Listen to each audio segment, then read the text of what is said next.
Hello everyone! Good morning! And ngayon is Lunes, ihatid natin si Ethan sa kindergarten. And ayan, naka-jacket na yan siya. Tapos gusto niya mag-gloves. Napakalamig kasi ngayon. Medyo maliwanag na dahil dito sa Germany kapag winter ay hindi, kapag autumn at saka winter change yung time. Time difference from here in Germany sa Pilipinas is 7 hours.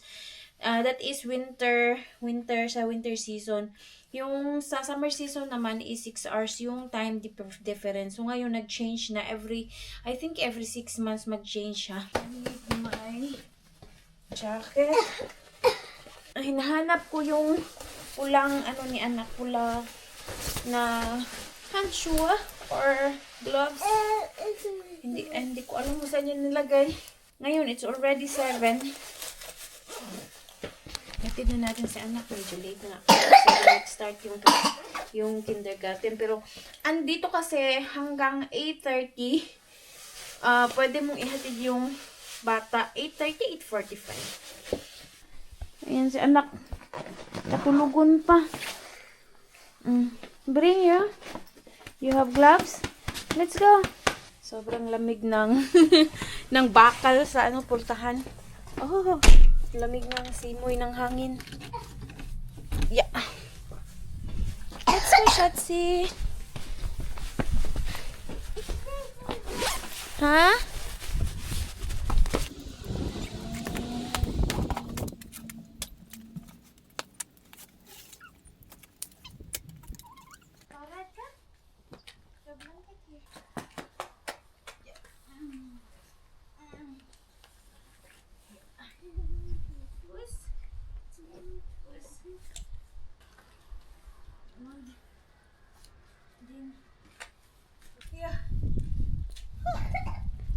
Sobrang lamig.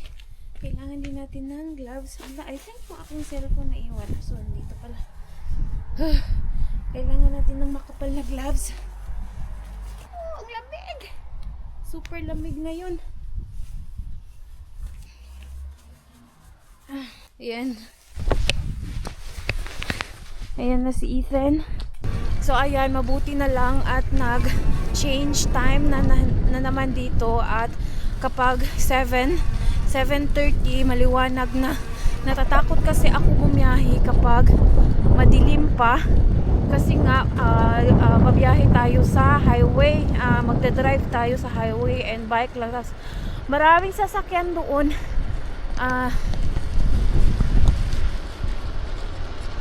Dito pala ngayon tayo, mababa tayo dito sa field. Hindi naman ito masyadong palubhong, but doon sa highway is matirik yung daan. Hindi na ako mag-video doon kapag maghawak ng camera.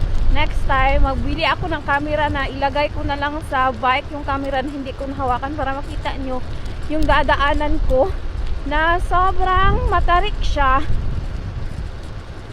Natatakot nga ako doon. So, ito yung dadaanan namin, part sa aming daanan. Ito dito, okay lang ito dito dahil wala akong kalaban dito. Wala kasing dito, walang sasakyan na dumadaan. Wala kasing mga sasakyan na dumadaan dito dahil nandun sa kabilang bahagi yung daanan ng sasakyan. Dito ang dumadaan dito mga private na sasakyan lang, like nagfa-farm at saka mga tractor, and minsan lang naman dumaan dito. Pero maganda yung daan. Maganda sa bike. Alam nyo, sobrang lamig. Yung aking lips is sobrang lamig. Maganda talaga na bili ako ng makapal na gloves dahil talagang pumapasok sa loob ng katawan yung lamig talaga.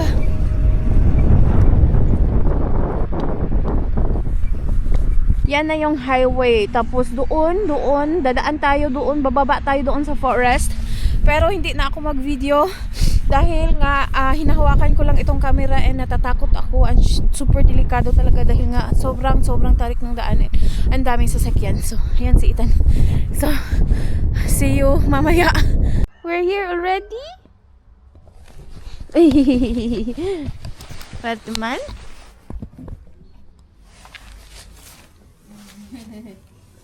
Hello? Kal? Good? Next time we need to wear more Rama ang sunas. Dito na si Ethan. Kindergarten. Wait. Oh, no! Oh, you're dirty. Oh! Your pants is already dirty. What? Daniel, puso. Alam nyo, na-realize ko, ang kapal ng gloves, nahihirapan akong mag-break. So, ayan. Ay, ito pala yung simbahan. Tingnan nyo yung simbahan na malapit sa kindergarten ni anak. Dahil yung kindergarten kasi ni Ethan is Christian kindergarten. Catholic kindergarten. Gawin natin itong bag.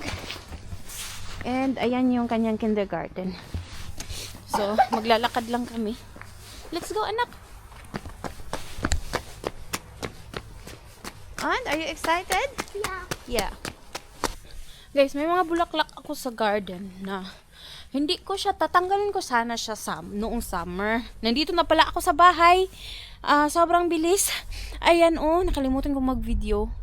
Nung dumating ako ba, dahil nanguha ako ng bulaklak. Pagkita ko pala sa inyo, ito pala mga ganito ng bulaklak. Anong pangalan yan? Nagtanim ako nito last year. Dahil nagagandahan talaga ako sa kanya. Para kasi siyang daisy. Doon sa bukid namin, nagtatanim ako ng daisy ng bulaklak. Tapos, nagtanim ako noong summer and this year's spring season. Nagtanim ako ng iba't ibang color. And nagtataka ako bakit noong summer hindi siya namulaklak. Tatanggalin ko na sana. Kaya pala itong mga bulaklak na ito ay namumulaklak siya. Lamig dito. Namumulaklak siya sa malamig na panahon. Yung kamay ko nga sobrang lamig at basa. Yan tingnan nyo yan. Ang ganda ng kulay. Ito siya is red, tapos may puti, may pink pa dyan, mayroong puti, may yellow. Tayo dito. Andito pa sobrang dami. Kakabuka pa lang. And dito is sobrang lamig na. Sometimes nga nagfo-froze na sa gabi. And meron tayong ditong orange. Sa malamig pala siya namumulaklak. And sobrang ganda niya. Alam nyo, sobrang ganda niya. Dahil nga, different colors yung itinanim ko. And may itinanim din ako dito. Alam ko, marami akong itinanim dito. Kaso nung nilinis ko siya, natanggal ko siya. So, ayan, meron pang isa. And, tingnan nyo guys. Ito yung paborito ni anak. Ayan, ang dami dito. Kaya lang, humahaba ito siya. Ayan, para siyang kanang mubukhad siya ba, dumadami. Tapos, ayan, meron pang ganito, may mga maliliit, parang dwarf. Maglagay sana ako. Kuha tayo dito ng isa. Ayan, Tapos, meron pa yung the same doon sa yung mga makakapal. Yung the same sa orange, pero parang mapula ito. Mapula or orange ba yun? And, nakapanguha nga ako, nanguha ako ng bulaklak dahil ilagay natin sa flower vase. Tingnan nyo yung itsura ko. Sobrang lamig dito, So, ayan, may napanguha ako ng mga bulaklak. Ayan, sobrang ganda nito. Ayan. Lagay natin to sa flower vase. Iba't ibang kulay talaga yung kinuha ko.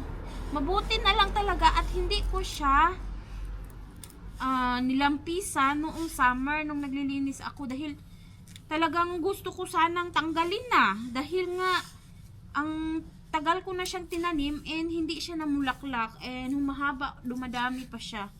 Ngayon alam ko na autumn pala siya mamulaklak. So lilinisin ko yun. Ayun, sobrang ganda din, lilinisin natin yan para mas maganda yung itsura niya kapag namulaklak. Tanggal yung ayan, oh, tingnan nyo naman. Sobrang ganda ng itsura. Ayan ang ibang dahon. Natin yung ating bulaklak na na-harvest mula sa garden dito sa ating flower vase. So, nilagyan ko lang pala ito ng asukal, sugar. Usually kasi sa grocery kapag kapag bibili ka ng mga bulaklak is meron silang parang yung maliit na syempre ito fresh pick galing sa garden, so wala tayong ganun. Ang bilis niya palang ang bilis niyang masira, mabali. So, ayan, nilagyan ko siya ng sugar. So, our flower will last long. Nakakatuwa. Usually talaga kapag summer kasi is, yung aking mga bulaklak is kinukuha ko lang sa garden. Alam niyo ba, sa Pilipinas, yung bahay ng aking auntie, nakita ko yung sa aking video, sa harapan nun, maraming mga bulaklak. And lumaki ako na yung bahay ng aking auntie. Syempre, lumaki ako doon sa aking auntie. Lumaki ako na yung harap ng bahay namin. Sobrang daming bulaklak talaga. Alam niyo ba? Yung mga kapitbahay, mga kaibigan ng aking auntie, pumupunta lang sa bahay nang hihingi ng mga seedling or nang hihingi ng mga bulaklak. At sobrang dami niyang orchids. Yun yung highlight ng kanyang bahay. Sobrang dami ng orchids. Hindi naman ako mahilig sa bulaklak. Pero yung auntie ko, talagang mahilig siya sa bulaklak. And ngayong matanda na ako, matanda. Nagkaedad na. Next year, aside sa magtatanim tayo ng maraming bulaklak, aside sa magtatanim tayo ng maraming gulay, is magtatanim din ako ng mga bulaklak. Dahil na-realize ko na maganda din pala yung garden na maraming bulaklak. Kulang yung ating tubig. So, ayan yung ating bulaklak. Sensyahan nyo na, yung iba is na ganyan-ganyan. Dahil super soft siya, kaya madaling ma-bend yung kanyang mga stem. Hindi ko pa rin alam, nakalimutan ko pa din kung ano yung pangalan nito. Oh, tingnan nyo yan, oh. Ay, naku, masisira yan. So, ngayon, maganda yung weather sa amin. It's already 1:56 ng hapon. Ngayon sa Pilipinas, ng hapon dito ngayon sa Pilipinas is, I think, anong oras na ba ngayon sa Pilipinas? Gabi na ngayon sa Pilipinas, 7 hours difference. 8:57 sa Pilipinas. Tapos, dito sa amin ngayon is 1:56. Mag-ano ako, dahil maganda yung panahon, maganda yung weather sa amin dito. Like, mainit, pero grabe, sobrang lamig. Kaninang umaga is nag-0 degrees na dito sa amin. So, 0 degrees, sobrang lamig na talaga yan.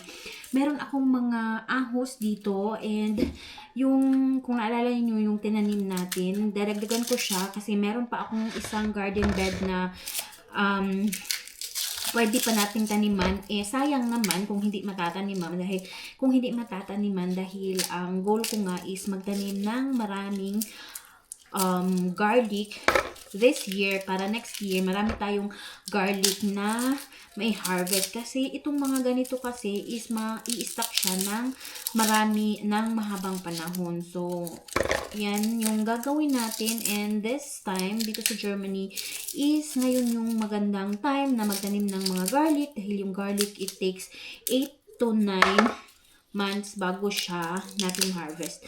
Kukunin natin ang i-ano lang natin dito is yung mga malalaki. Tapos, hindi natin isali itong mga maliliit. Ito pala is nabili ko lang din sa grocery. Dahil, pwede ka namang bumili sa mga Amazon sa garden center dito. Itong mga garlic this time is hindi mo mabibili. So, one option is sa Amazon na pangtanim talaga winter garlic. Kaso sa Amazon din kasi sobrang mahal. Parang tatlong ganito is 11 euro. So, nagbili na naman ako sa grocery. So, sa Penny ko siya binili. And, is still from Europe. Ito ay galing sa, galing sa Spain. So, hopefully, maganda yung, resulta nito. So, bago pa didilim, dahil mamaya, alas 4, bababa na yung araw, wala nang araw dito, magsisimula na namang dumilim. So bago dumilim is kailangan na nating itanim dahil the more na late na siya, the more na matagal, the more na tumatagal is the more na lumiliit yung chances natin na makapagtanim dahil nga kapag sobrang lamig na is hindi na tayo makapagtanim sa garden ng ganitong mga garlic. So, ito na lahat yung ating mga garlic na itatanim sa garden. Medyo madami-dami siya. I don't know, baka masobra or tama lang ba ito sa isang garden bed. Pero alam nyo naman, marami tayong garden bed na pwedeng matpagtaniman ito. Excited ako dahil first time kong magtanim this year ng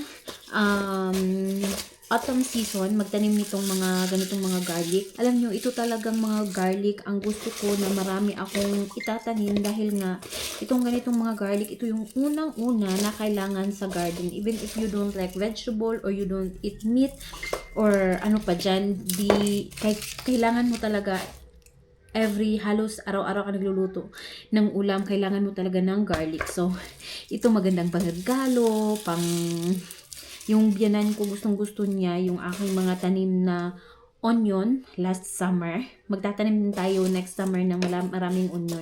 And hindi ako nakapagbigay doon sa kanya ng mga garlic dahil wala akong tanim. So, this time, hopefully, madami itong ating mga mag-survive itong ating mga onion para makapamigay tayo, pati na din yung ating mga kaibigan, mga Pilipina dito sa Germany is makakapamigay din tayo. Alas 3 na ng hapon and alam niyo sobrang lamig talaga sa labas. Kaso kailangan kong itanim yung aking ito yung garlic ngayon. So kailangan kong lumabas. Naku.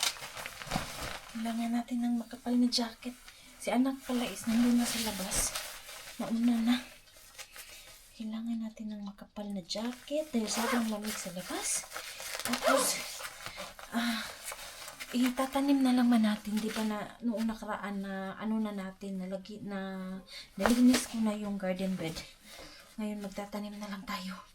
Hopefully, hindi maano yung lupa, mag-gloves tayo. Hindi matigas yung lupa ba. Lamig.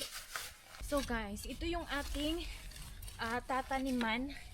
Maganda ito taniman dahil marami na itong compost na nailagay. Ipatag lang natin ito. Then ready na ito na taniman natin ng ating garlic. Ikatag lang natin ang lupa dito. Kung nakikita nyo, yung lupa dito ay sobrang maitim dahil nga maano itong lupa dito, matabaan na compost soil na. So talagang kailangan natin itong trabahoin para meron tayong pang libreng gulay mula sa garden. Ayan, basta magtsatsaga lang tayo, meron tayong magulay. So, katulad nito, ganito, and then, ganyan. Tapos, isa na naman. Ganyan yung ating pamamaraan ng pagtanim.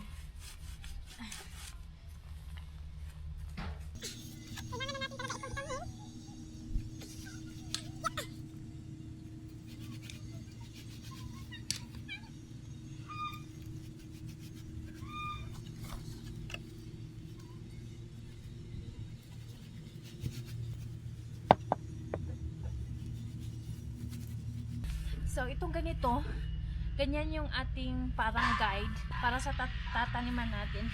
Ito yung palang ginamit natin. So last time, isang ganito lang pala. So, okay. Ito yung last na ginamit natin. At ito na yung ating mga garlic na itatanim natin. Hopefully, magkasya ito lahat dito. Kung hindi naman magkasya, okay lang. Para lang talaga na may maitanim tayo. Bali, ito na pala yung pangalawa natin na garden bed na magtatanim tayo nitong ating mga garlic na hopefully ma-harvest natin in the next winter, in the next summer season or next year. So ayan, itatanim na natin itong ating garlic.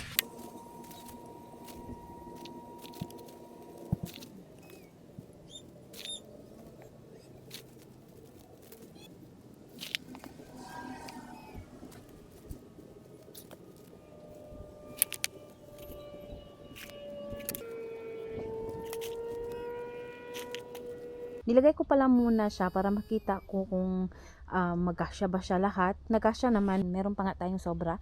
Maliit na sobra. Pero, ayan. Bago natin yan itisok sa lupa. So, ginanyan ko muna para malaman ko kung saan sila, kung kasya ba sila, kung malalaki pa yung aking nailagay. The fetish? Yeah. Hallo! Parang gipis ka na, Hondi. Weil, Dann die TikTok-Video. kleiner Hund. Eine schöne Erde. Ja, schöne Erde. You want to buy I plant something here? You have it. What? You cut the knife. Or it's from the... You put nice soil here.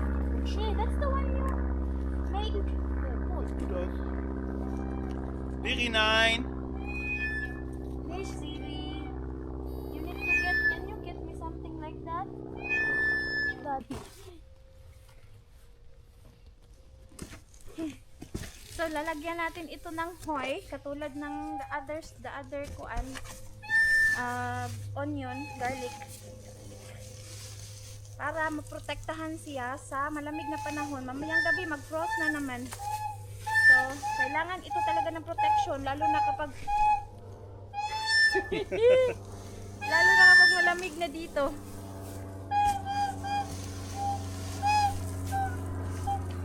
That's enough.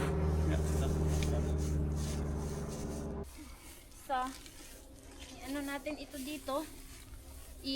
I-spread. Yeah. It's enough.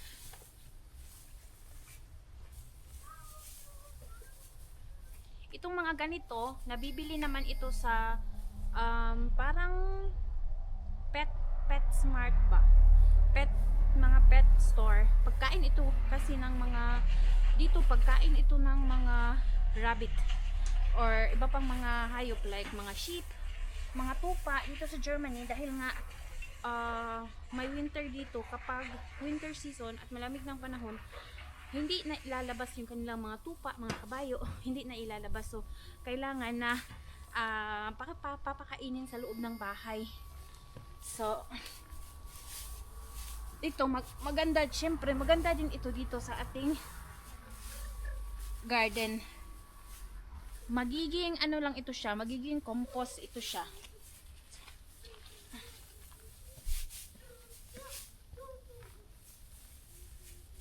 Yeah.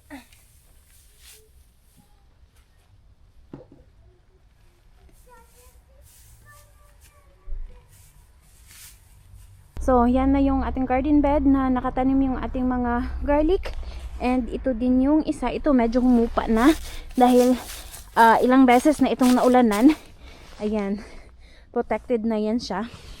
At ilang beses na din na nag-frost dito sa amin. So, kailangan talaga na may protection dahil kung hindi, masisira yung ating mga itinanim na mga garlic. Maano siya?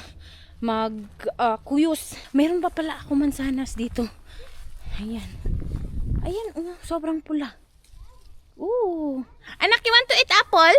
Look. I have apple here. Sobrang sinog na.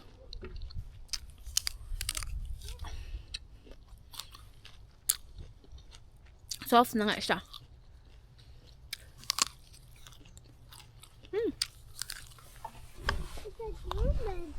You can get.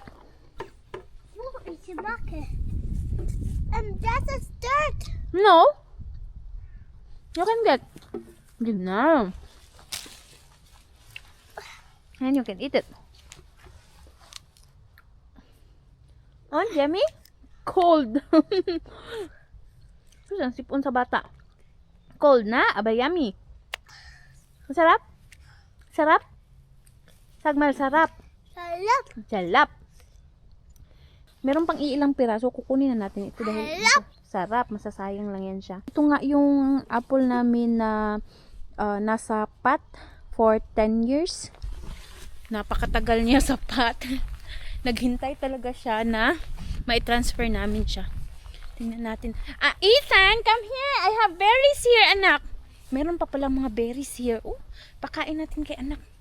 Ayan, oh. Ito is, raspberry. Come, Ethan. Red raspberry. My berry here, anak. You can eat. Sobrang lamig na dito. Hindi na. Meron pang mga raspberry. Akala ko, spring season lang yung mga raspberries. Dabis to, Bartimal. Here, Look. Here. Here. Agoy, nangahulog. Here.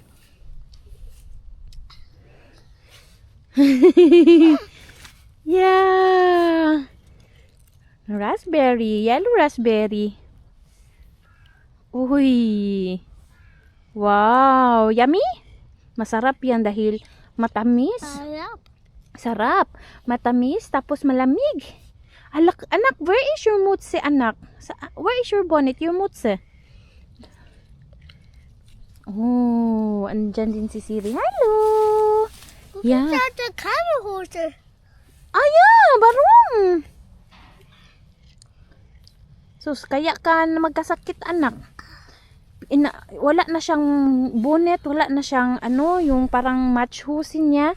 Tinanggal na niya. Ayaw kasi niya yun dahil makapal. More, meron pa. Akala ko kasi itong mga raspberries is for lang ito spring dahil ganitong mga raspberries is spring siya, namumunga. Namumunga pala siya kapag malamig ang panahon. Like nasa 20 degrees, 15 degrees, yan yung gustong-gusto niya. On? I think wala na, anak. Guys, sinong mga nakakilala ng ganitong mga anong pangalan? Physalis ang tawag nito in German. Ang itsura nito, ganito. Medyo maasim-asim ito siya, parang kamatis na maasim.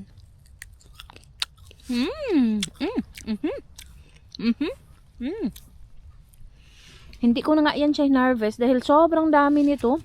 And sobrang dami ng bunga. Ganyan yung itsura niya, oh. Anak, not the hilaw, anak. That is hilaw, Shatsi. Meron pa dito, anak, oh. That is a lot. Is it already red? Hilaw pa man na, anak.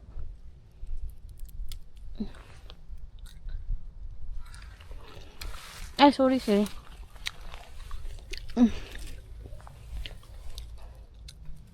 Dito. Pakain natin kay Ethan dahil naghahanap pa.